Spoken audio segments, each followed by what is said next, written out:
dignitaries on the dais, Honorable Lieutenant Governor and Chancellor of the University, Shri Vinay Saxena ji, Vice Chancellor of Delhi University, and an esteemed educationist, Professor Yogesh Singh, Vice Chancellor, IGDTUW, faculty, administration, teachers, guests, and the most important guests of the day, the graduating students of IGDTUW. Many, many congratulations to all the young ladies who are graduating today, and many, many congratulations आप सभी के families को. मुझे लगता है कि convocation का दिन सिर्फ स्टूडेंट्स के लिए नहीं, उनकी फैमिलीज के लिए, खासकर उनके पेरेंट्स के लिए एक बहुत बड़ा और बहुत गर्व का दिन होता है. तो आप सबको बहुत बहुत बधाई, बहुत बहुत मुबारकबाद. मैं याद कर रही थी अभी स्टेज पे बैठी हुई, मैं भी आप लोगों से 3-4 किलोमीटर दूर ही जिस यूनिवर्सिटी के योगेश जी वाइस चांसलर हैं, वहां से मैंने पढ़ाई करी. और हालांकि it's probably been more than 20 years since my convocation, but still 20 years later also, convocation का दिन जिंदगी में इंसान कभी नहीं भूलता है. और कॉन्वोकेशन का वो दिन है, ये एक ऐसा लैंडमार्क दिन है जब चाइल्डहुड से लेके एडल्टहुड में इंसान एंटर करता है. कॉन्वोकेशन आपकी वो दहलीज है जब तक आप पढ़ाई कर रहे होते हैं, आपकी देखरेख करने के लिए, आपको गाइड करने के लिए, आप कोई गलती ना करें उसके लिए कोई हमेशा आपके आसपास एक दायरा और एक प्रोटेक्टिव शील्ड आपका परिवार, आपके टीचर्स, आपका इंस्टीट्यूशन बना के रखता है. But as you step out of the gates of the university, आप एक कदम लेते हैं खुद इंडिपेंडेंटली अपनी जिंदगी जीने के लिए. तो इसलिए कॉन्वोकेशन एक बहुत बड़ा दिन, एक बहुत बड़ी शुरुआत है. स्टूडेंट्स को बहुत बहुत बधाई, क्योंकि आपने इतनी prestigious university IGDTUW, one of the premier institutions of Delhi government, one of the institutions with the best placement records, I think across the country, से आप लोग ग्रेजुएट कर रहे हैं. उसके लिए आप सबको बहुत बहुत बधाई. Congratulations IGDTUW की सारी टीम को. मैं पढ़ रही थी कि NAC में IGDTUW को A+ की रेटिंग मिली है अपने फर्स्ट असेसमेंट साइकिल में ही. उसके लिए सभी टीचर्स और प्रिंसिपल्स को बधाई. 14th पोजीशन मिली है इंडिया टुडे रैंकिंग में. एंड आई रिमेंबर दैट कुछ महीने पहले जब मैं एज फाइनेंस मिनिस्टर अपनी बजट स्पीच बना रही थी, तो शायद दिल्ली गवर्नमेंट की सारी यूनिवर्सिटीज में प्लेसमेंट में हाईएस्ट पैकेज IGDTUW के ही स्टूडेंट को मिला था. नॉट जस्ट दैट, हमारी यहाँ की स्टूडेंट्स जो IGDTUW की ग्रेजुएट्स हैं, जो सारे स्टीरियोटाइप्स हैं लड़कियों के टेक्निकल एजुकेशन को लेके, उसको तोड़ रही हैं.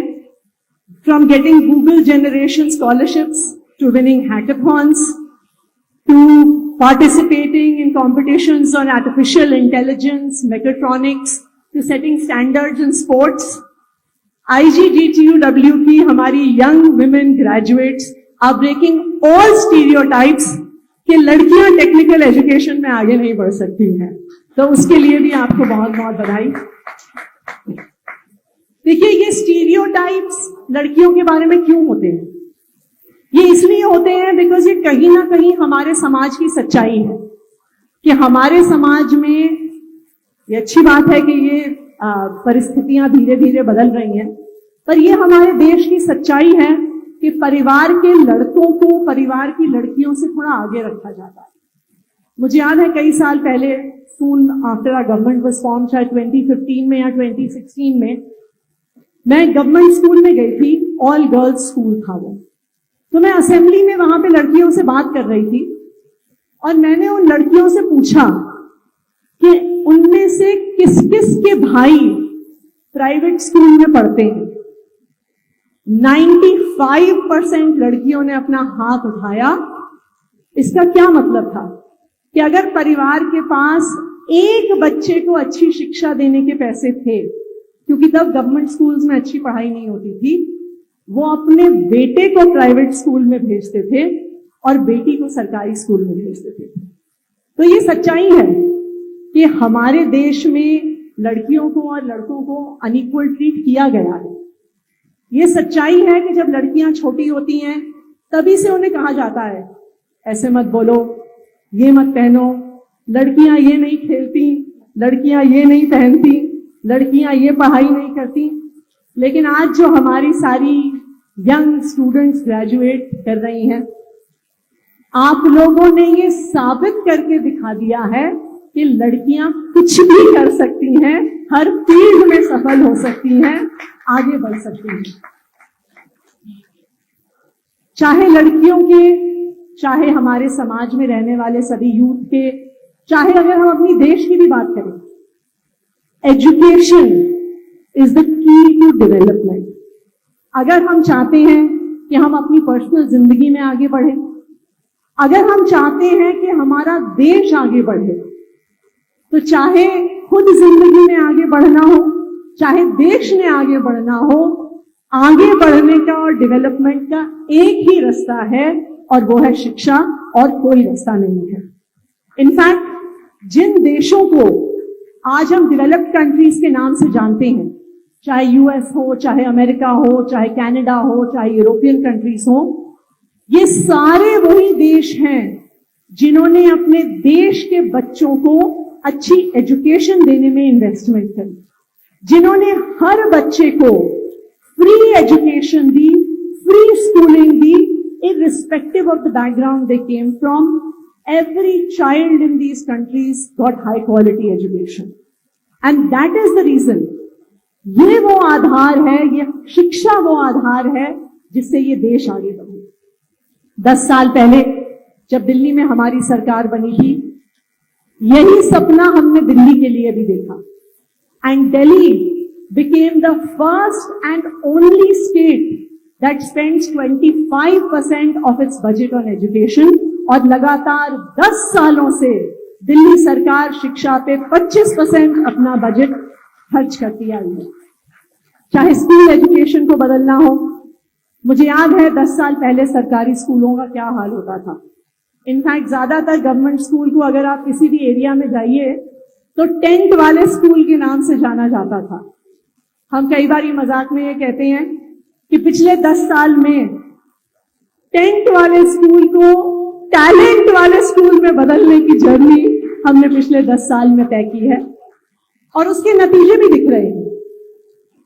आप सब स्टूडेंट्स यहाँ पे जो इंजीनियरिंग की पढ़ाई से ग्रेजुएट कर रही हैं, आप सबने जेईई का एग्जाम दिया होगा। कितना मुश्किल एग्जाम होता है, कितने सालों तक उसकी पढ़ाई करनी पड़ती है, कोचिंग करनी पड़ती है।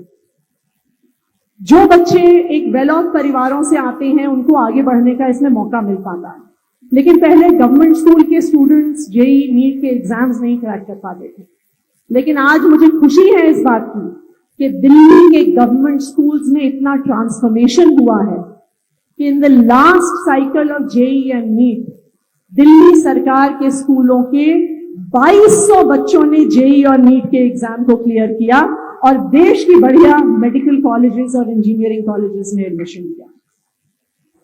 मुझे लोग कहते हैं कि हम अक्सर स्कूलों की बात तो करते हैं लेकिन यूनिवर्सिटीज में जो काम हुआ है उसकी बात कम करते हैं, तो वो भी मैं आपसे शेयर करना चाहूंगी। पिछले 10 साल में हायर एजुकेशन का बहुत एक्सपेंशन हुआ है दिल्ली में। 4 नई यूनिवर्सिटीज खुली हैं। एनएसयूटी जो आपकी तरह एक टेक्निकल यूनिवर्सिटी है, Delhi skill and entrepreneurship university जिसने एंटरप्रेन्योरशिप को ग्रेजुएशन के प्रोग्राम में शुरुआत की है, जिसकी Delhi sports university, Delhi teachers university. ना सिर्फ इतना, हमारे एग्जिस्टिंग यूनिवर्सिटीज के भी कैंपसेस में एक्सपेंशन हुआ। अंबेडकर यूनिवर्सिटी को 2 नए कैंपस मिले, एक लोधी रोड में, एक करमपुरा में। दिल्ली टेक्नोलॉजिकल यूनिवर्सिटी को एक नया ईस्ट कैंपस मिला। एनएसयूटी को 2 कैंपसेस मिले, एक जाफरपुर में, एक गीता कॉलोनी में। आईपी यूनिवर्सिटी को एक शानदार new age east Delhi campus मिला जहां पे हजारों स्टूडेंट्स आज पढ़ रहे हैं। ना सिर्फ इतना, 2014 में जहां दिल्ली गवर्नमेंट की यूनिवर्सिटीज में 3,620 स्टूडेंट्स पढ़ते थे, 10 साल के अंदर अंदर ये नंबर ऑलमोस्ट डबल हो गया है and in 2024 1,55,000 students are studying in Delhi government universities and getting excellent educational opportunities. मुझे पता है कि IGDTUW के स्टूडेंट्स को बहुत अच्छे जॉब्स के पैकेजेस मिलते हैं, लेकिन एक संदेश है जो आप लोगों को जरूर यहां से देके जाना चाहूंगी मैं। हमारा सारा एजुकेशन सिस्टम हमें गियर करता है नौकरियां ढूंढने के लिए। जब से हम छोटे होते हैं, पढ़ाई में अच्छे होते हैं, तो हमें एक नसीहत दी जाती है कि अच्छी नौकरी करना, अच्छी नौकरी ढूंढना, एंड पूरे एजुकेशन सिस्टम का मकसद ही ये बन जाता है कि अच्छी से अच्छी नौकरी हम ढूंढ पाए। लेकिन अगर हमारे बेस्ट एंड ब्राइटेस्ट जैसे कि आप लोग नौकरियां ढूंढने वाले बन जाएंगे, तो हमारे देश में नौकरी देने वाला कौन बनेगा? If there is anything the economy of this country needs, it is jobs and employment. कुछ साल पहले मैकिन्जी ने एक स्टडी की थी जिसने बताया था कि 2030 तक 90 मिलियन नॉन एग्रीकल्चरल जॉब्स की हमारे देश की जरूरत है। तो मैं ये उम्मीद करती हूं कि जो ब्राइट यंगस्टर्स आज हमारे सामने बैठे हैं, वो सिर्फ नौकरी ढूंढने वाले नहीं, नौकरी देने वाले भी बनेंगे, एंटरप्रेन्योर्स बनेंगे, बिजनेस पर्सन्स बनेंगे और इस देश में एम्प्लॉयमेंट को आगे जनरेट करेंगे। IGDTUW में एक बहुत शानदार इनोवेशन एंड इंक्यूबेशन सेंटर है। हम कई आपके इंक्यूबेटीज से मिले, जहां पे मेरे ख्याल से 40+ विमेन लेड स्टार्टअप्स हैं। एक और यंग फीमेल एंटरप्रेन्योर की कहानी आपसे शेयर करना चाहूंगी। एक यंग फीमेल एंटरप्रेन्योर है रिया, जिसने अपना बिजनेस स्टार्ट किया ग्लूटेन फ्री चिप्स बनाने का by the name of NutriCrisps. This young female entrepreneur has earned 10 lakh rupees and employs 21 housewives. इसकी कहानी खास क्यों है? क्योंकि रिया अभी कॉलेज में भी नहीं गई, अभी 12th स्टैंडर्ड की स्टूडेंट है और दिल्ली गवर्नमेंट के एक स्कूल में पढ़ती है। तो एक यंग एज से एंटरप्रेन्योरशिप शुरू करने का हमारे स्कूल्स में मौका मिलता है और मुझे ये बताते हुए खुशी है कि जिस तरह से हमें एक बहुत बड़े स्केल पे एक entrepreneurship program Delhi government schools में बिजनेस ब्लास्टर्स के नाम से चलाते हैं, आने वाले कुछ ही दिनों में बिजनेस ब्लास्टर्स सीनियर्स हमारी दिल्ली गवर्नमेंट के सभी यूनिवर्सिटीज में शुरू होगा, जहां पे दिल्ली गवर्नमेंट की यूनिवर्सिटीज और ITIs के हर स्टूडेंट को एंटरप्रेन्योर बनने का मौका मिलेगा, एक जॉब क्रिएटर बनने का मौका मिलेगा। तो मैं बस यही उम्मीद करती हूं कि जो यंग ब्राइट स्पार्क्स आज हमारे बीच में बैठे हैं, आप सब लोग अपनी पर्सनल जिंदगी में भी सक्सेसफुल हो, और मुझे पूरा भरोसा है कि अगर आप इसी सक्सेस के रास्ते पे चलते रहे, ना सिर्फ आप खुद पर्सनली सक्सेसफुल होंगे, हमारे देश को दुनिया में नंबर 1 होने से कोई नहीं रोक सकता, आप लोगों की बदौलत। Once again many congratulations to all of you.